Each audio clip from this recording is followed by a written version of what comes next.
Here with us now, also on the ground in New Hampshire, NewsNation's chief Washington anchor and host of On Balance, Leland Vittert, braving the cold for us. Leland, great to see you. We've been talking about it. Joe talked about it. We know New Hampshire has a considerably more moderate electorate than, let's say, Iowa. That's where Trump obviously won big. How much of a difference is this likely to make? My coat. Look, there is a very different electorate here. New Hampshire is tailor-made for Nikki Haley. I'm going to get Arania here to give me my coat, given how cold it is. It's a little bit warmer than Iowa, but it's still below zero out here in New Hampshire. Thank you very much. We just got done with a long interview with Nikki Haley and Governor Chris Sununu of New Hampshire, and that's the point that he was making, that this is a different state and that this is a different electorate, and that the independent vote here in New Hampshire is going to turn out. Now, that didn't happen in Iowa. The Secretary of State here is now talking about a potential record turnout for Nikki Haley and for the primary in general. Nikki Haley's people will tell you the fact that Donald Trump is now showing up here and holding these rallies, the fact that he's attacking her directly on Twitter and going back to sort of his usual game plan of making fun of her name and on and on and on, is proof that he's worried about her. She says that they have internals that say that he should be worried, and she says that he has internals that says he should be worried here. That hasn't shown up quite yet in the statewide polling, the public polling that we've seen. That said, I asked her, hey, look, do you think it's unfair that the expectation is that you've got to win here to continue? And she said, yes, it's unfair. And then she looked at me, she goes, you forget you're working and talking to an accountant. I've saved money. I have the money to go to South Carolina, and I have the money to endure through Super Tuesday. This is a woman who thinks she can go the distance and believes that she's tapped into something with voters here. That said, there's no way she could have pull the kind of rallies and the kind of supporters and the kind of people that Donald Trump does. And I covered some of those rallies in New Hampshire when I worked in Boston. And you're right. I mean, the support there for Trump is really huge. Leland, we know the process in New Hampshire is obviously very different than it is in Iowa. It doesn't take hours. Voters can show up, then they can leave, go back home to their nice warm cars or whatever that is.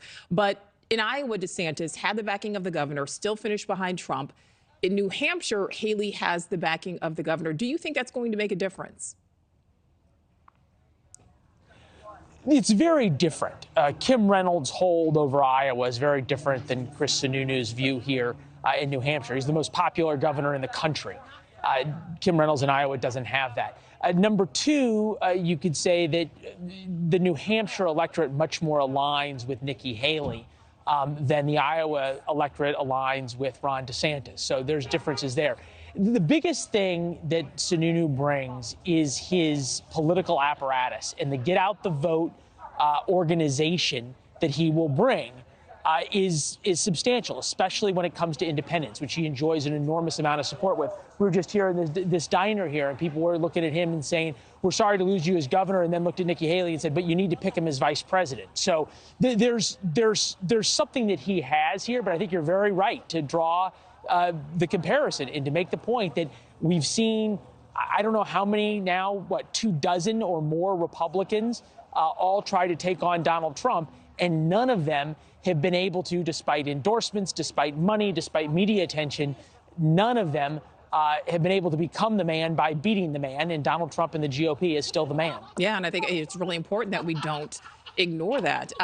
Speaking of DeSantis, Leland, he's now deciding to kind of shift his presidential campaign away from New Hampshire ahead of Tuesday. From your perspective, what is that saying, and is this a smart move?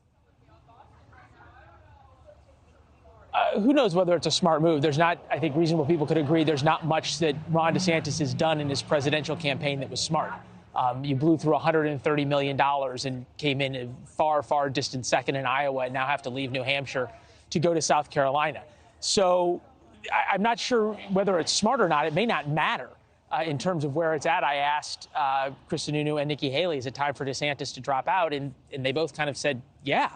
And I guess the real question is, if Ron DeSantis would ever do an interview with us, which he won't, is something along the lines of, you only got 20% in Iowa. Why on earth do you think you're going to get more in South Carolina, a state that Donald Trump does better in? Ron DeSantis and Donald Trump are going after the same voters in one of the great flops in consumer product history, and politicians are a lot like consumer products, was new Coke. And Ron DeSantis is kind of new Coke, Trump policies, but without the mean tweets. Well, as we just heard from, I don't know who was out with Trump's team earlier at the rally, but people like that. They like the show. They like that about Donald Trump. Donald Trump supporters love that about him. And all of a sudden, you're going to have Ron DeSantis, who's a policy wonk, up there talking about things. That's just not where that lane of the Republican Party is. Thank you for watching. Go to newsnationnow.com to find News Nation on your television provider. And don't forget to click the red subscribe button below to get more of News Nation's fact-driven, unbiased coverage.